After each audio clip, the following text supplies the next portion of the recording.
नमस्कार दोस्तों, आपको पता है हम क्लास 10th मैथ का पेपर सॉल्व कर रहे हैं जो मॉडल टेस्ट पेपर है 2023-24 के लिए। ठीक है, तो इसके क्वेश्चन नंबर 32-33 तक हमने कर ली था। अब क्वेश्चन नंबर जो 34 है उसको स्टार्ट करते हैं। देखिए, ये है 10 मीटर लंबी एक सीढ़ी एक दीवार पर टिकाने पर भूमि से 8 मीटर की ऊंचाई पर स्थित है, एक खिड़की तक पहुंचती है। देखो, दीवार के आधार से सीढ़ी के निचले सिरे की दूरी ज्ञात कीजिए। क्या बोला है? 10 मीटर एक सीढ़ी है, वो दीवार पे लगाया उसको, वो कितनी दूरी पे है? भूमि से 8 मीटर की ऊंचाई पर स्थित एक खिड़की। ठीक है, अब बोला क्या? दीवार के आधार से सीढ़ी के निचले सिरे की दूरी ज्ञात कीजिए। A ladder 10 metre long reaches a window 8 metre above the ground, find the distance of the foot of the ladder from the base of the wall. ठीक है, इसको मैं इजी तरीके से समझाता हूँ डायग्राम के थ्रू। देखो, जो ये क्वेश्चन है, देखो ये है दीवार, मान लो इसको, मान लो दीवार। ठीक है, यहाँ पे लगी है खिड़की, इस पॉइंट पे खिड़की लगी है, और कितनी दूरी है इन्होंने बोला है।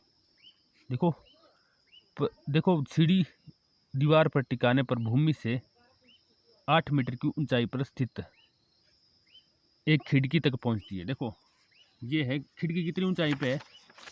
ये 8 मीटर। ठीक है, तो ये डिस्टेंस कितना हुआ? 8 मीटर, ये भूमि से मतलब अर्थ से। ठीक है, 8 मीटर हुआ, और यहाँ से लगाई ये सीढ़ी, ऐसे ये सीढ़ी होगी। ठीक है बेटा, ठीक है, और 10 मीटर एक, और ये शोरूम क्या है? लैडर कितनी है? सीढ़ी कितनी है?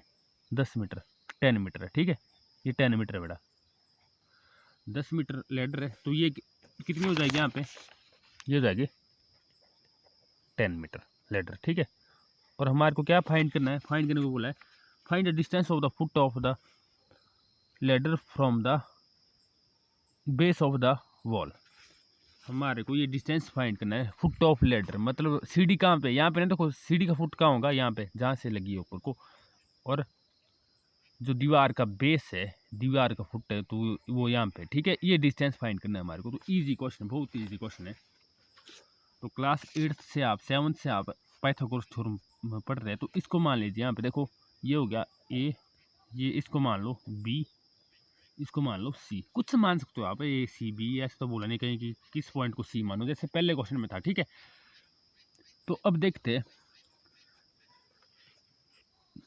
हमारे पास क्या क्या दिया है।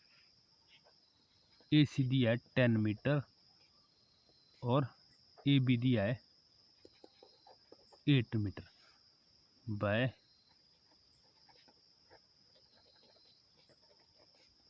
Pythagoras theorem. क्या होती है पाइथागोरस थ्योरम? एच का square is equal to base square plus perpendicular square. मतलब हाइपोटेनस का square is equal to base square plus perpendicular, या कर्ण का स्क्वायर इज इक्वल टू आधार स्क्वायर प्लस लंब का स्क्वायर, या लंब का स्क्वायर प्लस आधार का स्क्वायर, कुछ बोल सकते हैं। ठीक है, तो ये हो जाएगा एच। क्या है यहाँ पे? आपको आप ट्रिग्नोमेट्री में पढ़ते हो, ये होता है, देखो यहाँ पे होगा 90 डिग्री का एंगल, तो 90 डिग्री के सामने वाली साइड होती है, ये होती है एच। तो ये क्या है बेटा? 10 का स्क्वायर, ये ए सी हो जाएगा। ठीक है, और बी बेस क्या है? बी सी है ना, तो ये हमारे को निकालना है, तो इसको क्या लिख दूंगा मैं? बी सी का स्क्वायर। बी, इसकी बेस की जगह बी सी डालूंगा, क्योंकि ये तो हमारे को निकालना है। और पी परपेंडिकुलर, ये कितना दिया है? ये है 8 का स्क्वायर। ठीक है, ये 8 हो जाएगा। तो 10 का स्क्वायर कितना होता है? 10 10 जा 100, ये बी सी का स्क्वायर, और 8 का स्क्वायर होता है 64, 8 8 जा 64। मेरे को वैल्यू किसकी निकालनी है? बी सी की वैल्यू निकालनी है, तो 64 यहाँ पे, 64 यहाँ से दूसरी साइड जाएगा। ठीक है, तो ये क्या हो जाएगा बेटा? 100 माइनस 64, यहाँ पे प्लस का है ना, यहाँ पे क्या हो जाएगा? माइनस का, तो is equal to B C का स्क्वायर। तो ये 100 माइनस 64 कितना होता है? ये होता है 36 is equal to B C का स्क्वायर। तो एक साइड स्क्वायर हटता है, दूसरी साइड अंडरूट लगता है, तो यहाँ पे स्क्वायर हटा है, यहाँ पे अंडरूट लग गया। हमारे को बी सी की वैल्यू चाहिए ना कि बी सी स्क्वायर की वैल्यू चाहिए। ठीक है, तो ये इजी, देखो यहाँ पे स्क्वायर हटा, यहाँ पे अंडरूट लगा, तो अंडरूट 36 निकालोगे जब आप ऐसे, तो कितना आएगा? 218 29 3 3 3 3 9 3 1 3, तो 3 और 2 आ रहा है। ठीक है, मतलब 6 आता है, 6 का स्क्वायर होता है ना 36, तो सिंपल सी बात है। तो बी सी कितना आ जाएगा यहाँ से? 6, ठीक है। तो ये थी लेडर के फुट से वॉल के फुट की दूरी, मतलब डिस्टेंस कितना था, ठीक है बेटा। ये बहुत ईजी क्वेश्चन था, उम्मीद है आपको समझ आया होगा। अब नेक्स्ट क्वेश्चन देखते हैं। नेक्स्ट क्वेश्चन देखो,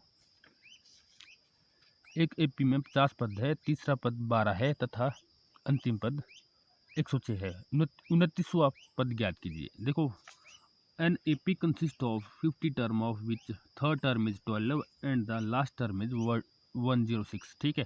फाइंड द 29th टर्म। तो क्या बोला है बेटा क्वेश्चन में, देखो इजी तरीके से मैं समझाता हूँ आपको। 29th टर्म आपको फाइंड करनी है। तो 29th टर्म के लिए देखो, सबसे पहले तो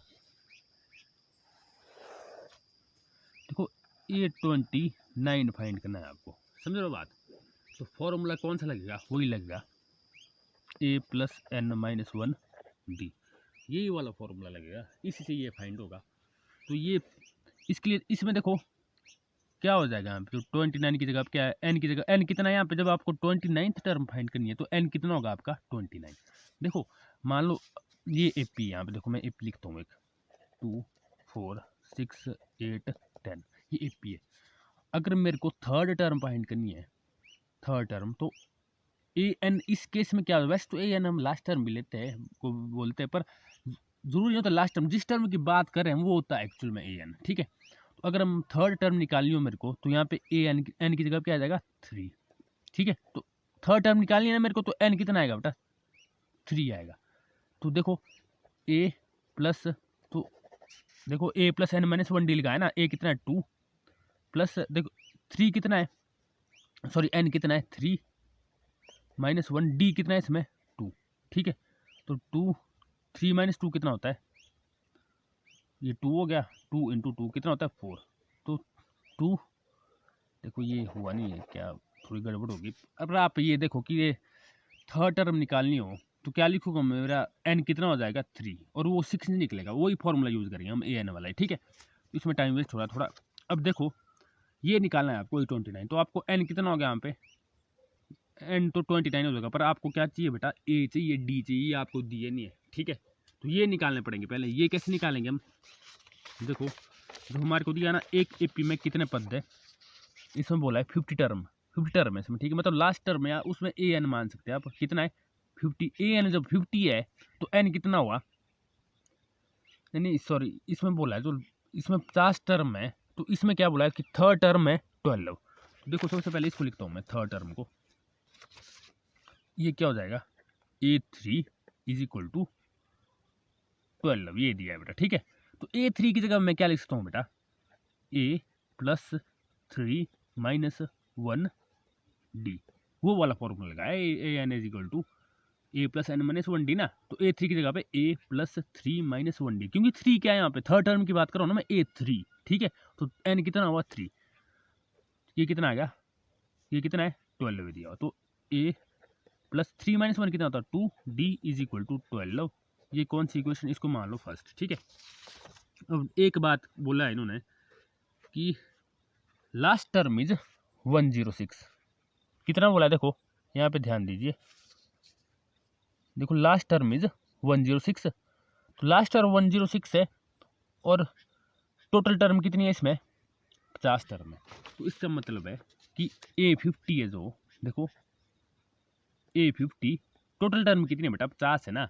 तो जो 50वीं टर्म को हम डिनोट कैसे करेंगे, A50 से करेंगे ना डिनोट।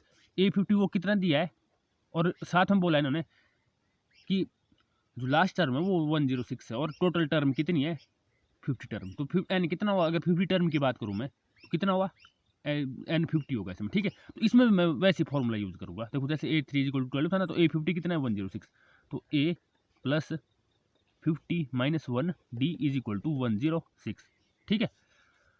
तो 50 - 1 कितना होता है 49, D = 106, इसको मान लो सेकंड इक्वेशन। यहाँ से वैल्यू किसकी आएगी बेटा, ए और डी की वैल्यू आएगी, तब निकलेगी हमारी 29वीं टर्म, ठीक है।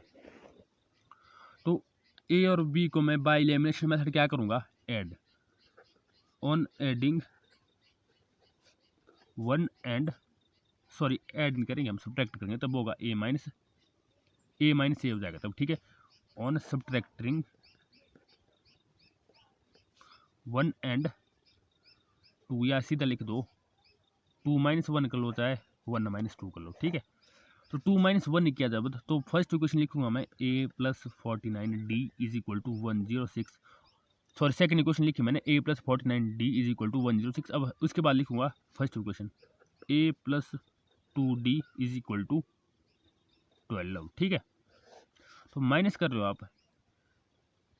देखो माइनस कर रहे हो, माइनस प्लस क्या होता है माइनस, तो a - से 0, माइनस प्लस क्या होता है माइनस, प्लस माइनस, देखो माइनस कर रहे ना बेटा आप, इस वजह से ये वाला माइनस प्लस क्या हो रहा है माइनस, ठीक है। तो plus minus minus 49 - 2d 47d, sign बड़े के साथ क्या है प्लस का, ठीक है। तो वैसे ये भी माइनस हो गया, 106 - 12 कितना हुआ, ये हो गया क्या बोलते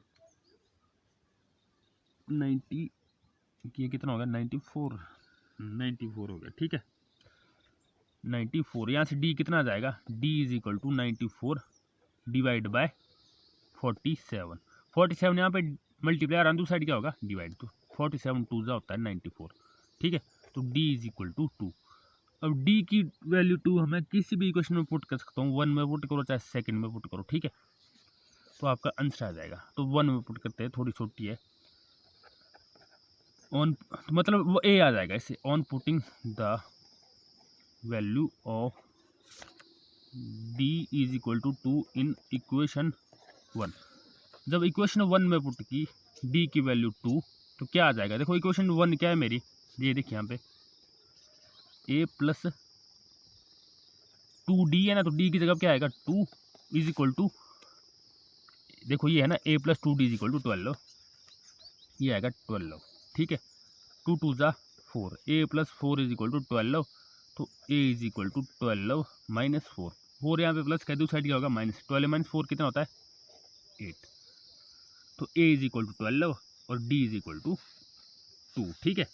अब मेरे को टर्म कौन सी निकालनी है, 29वीं टर्म निकालनी है, देखो तो ये कैसे निकालूंगा मैं, 29वीं टर्म को कैसे लिखूंगा मैं, a 29 = a + n - 1d ना, तो a कितना है मेरा 8 है, n कितना है 29 - 1 और d कितना है 2, तो 8 + 29 - 1 कितना होता है 28 और इंटू 2 है यहाँ पे, ठीक है।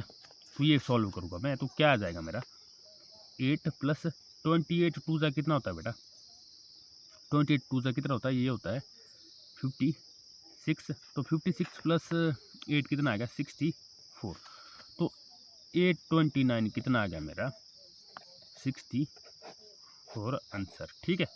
तो 29वीं टर्म कितनी निकल रही है 29, 29वें नंबर पे कौन सी आई बेटा टर्म, सॉरी कितनी आई है 64, 29, 29वें नंबर पे जो आई है टर्म ये आई 64 64, ठीक है।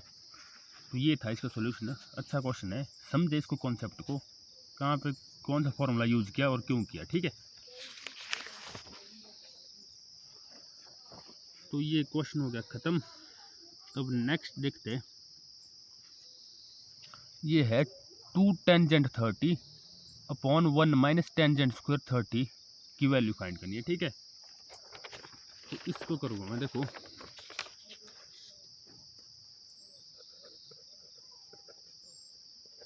2 tangent 30 divide by 1 - tangent square 30, ठीक है। तो ये क्वेश्चन लिख लिया है, क्वेश्चन नंबर 36 है, ठीक है। तो इसमें मैं सिंपली वैल्यू पुट करूंगा, देखो 2, ऐसे क्वेश्चन बहुत आएंगे बेटा, तो वैल्यू तो याद रखना, वैल्यू बिना वैल्यू से ट्रिग्नोमेट्री नहीं होगी, वैल्यू सारी याद करें, हर एंगल की वैल्यू याद करें। 2 टेंजेंट 30, टेंजेंट 30 कितना होता है, ये होता है